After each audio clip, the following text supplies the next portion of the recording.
여러분 정말 나라가 아니네요. 참 내가 보니까 오늘 방송이 여러분 늦어지게 된 거는 그 마지막에 여러분 오늘 이제 방송 준비가 조금 늦게 시작이 되긴 했지만 마지막에 이제 그동안 9번의 공직선거에 대한 전수조사를 지금 진행해 왔던 그런 제야 H님이 급히 비례대표 정당 대표 그걸 마친 다음에 이제 요약된 그런 정보를 보내주셨기 때문에 그걸 보강하기 위해 가지고 오늘 방송이 좀 많이 늦어졌습니다. 한 몇 달 사이에는 처음 이렇게 한 50분 정도 늦게 방송이 시작된 건데요.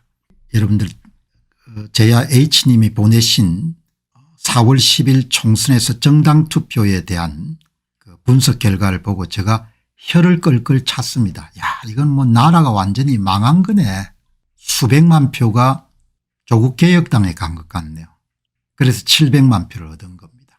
그런 일이 일어난 거죠. 거의 뭐 숫자로 다 드러나지 않습니까? 숫자라는 것은 기본적으로 속일 수가 없으니까. 그러니까 지금 이제 문제가 되는 것은 선거관리위원회가 이제 숫자를 조작해 온 거지 않습니까? 10년 넘게. 뭐 구체적으로 보면 후보별 득표수를 조작한 것이고 그것을 좀 더 이제 구체적으로 이야기하게 되면은 더불어민주당의 득표수를 올려준 거 아닙니까? 숫자를 조작해 가지고. 근데 이번에 이제 비례대표 정당 대표에는 조국개혁당의 표를 현저하게 올려줬거든요. 아마 내일 이제 종로구 사례가 이렇게 공개가 될 건데 종로구 사례를 보시게 되면은 선거관리위원회가 사전투표일을 부풀려 가지고 위조 사전투표지를 확보한 다음에 그것을 대부분 거의 전부 더불어민주연합 쪽으로 밀어준 게 아니고 조국개혁당을 밀어준 것 같네요. 그러니까 이런 그건 놀라운 거죠. 이제 처음에 저희들은 100표를 위조 투표지를 만들어 가지고 배분할 걸로 생각했거든요. 2019년도에 노회찬 의원이 돌아가시고 난 다음에 열렸던 창원시 성산구 여러분들 선거에서는 100표를 만들어 가지고 60대 40으로 배분을 했거든요. 정의당 함께 60장 주고 그다음에 더불어민주당에게 40장 주는 그런 식으로 조작을 했는데 이번은 이제 몇 개 사례를 더 봐야겠습니다만은 종로구 사례만 보면은 전부 다 조국개혁당한테 밀어준 것 같거든요. 그 굉장히 놀라운 거거든요. 그러니까 이렇게 나누어 줄 줄 알았는데 전부를 다 조국개혁당한테 준 겁니다. 그 내용은 이제 검증이 돼야 되니까 이제 내일 종로구 사례를 기반으로 해가지고 차근차근 풀어나가게 되면은 비례대표 정당 대표 선거에서 선거관리위원회가 어떤 식으로 사전투표 득표수를 부풀린 다음에 그것을 배분했는지 그 결과가 아마 나올 겁니다. 그런데 제야 전문가가 여러분들 그렇게 작업 진행하면서 나온 이 이야기는 오늘 늦어막하게 이렇게 도착한 이 제야 H님의 전수 분석 결과도 거의 일치하거든요.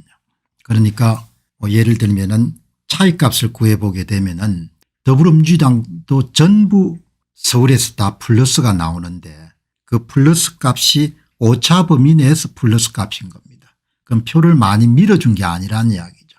그런데 조국개혁당은 확연하게 오차 범위를 벗어날 정도로 사전투표 득표율 빼기 당일투표 득표율이 플러스 값이 서울 전역에서 관찰되고 거의 전국에서 관찰이 되거든요. 호남의 일부 지역을 제외하고. 그러니까 뭐 선거관리위원회 사람들이 뭐라고 이야기하든지 간에 이 비례대표 여러분들 조작도 그냥 드러나는 것이 뭐 수일 사이에 다 드러나게 돼 있는 것 같습니다. 뭐 지역구 여러분들 조작한 것은 다 우리가 이제 공유했지 않습니까? 이제 오늘 두 토픽을 가지고 이제 여러분께서 보고를 받으실 겁니다. 제야 H님이 전수조사를 해가지고 종합 정리된 그런 아주 간단한 여러분들 자료를 가지고 소위 4월 10일 총선에서 조국개혁당한테 몰표가 어떻게 갔는지 그 몰표가 거의 300만 표 가까운 표가 어떻게 투입됐는지를 볼 겁니다. 그러니까 뭐 어떻게 보면 나라가 아닌 거죠. 나라에서 이런 가장 중요한 것이 자유민주주의 체제는 권력의 정통성을 부여받는 선거가 여러분 공정해야 되지 않습니까? 그 선거를 전부 다 도둑질을 해가지고 그래가지고 여러분들 뭡니까? 그렇게 뭐 국회의원 배지를 달고 폼을 잡고 다니는 걸 보니까 이게 말이 안 되는 거죠. 오늘 여러분께서는 그 내용을 착실하게 여러분들 보고를 받으실 예정입니다. 2022년 지방선거에서 일어난 일을 낱낱이 밝힌 도둑놈들 5권 2022년 지방선거 어떻게 훔쳤나가 출간되었습니다.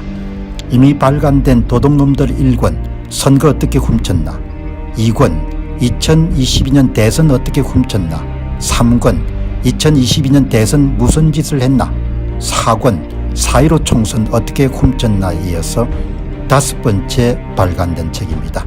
여러분께서 구매해 주시고 주변에 널리 알려주셔서 선거 공정성 회복을 위해 전국민 필독서가 될 수 있도록 힘을 대주시기 바랍니다. 감사합니다.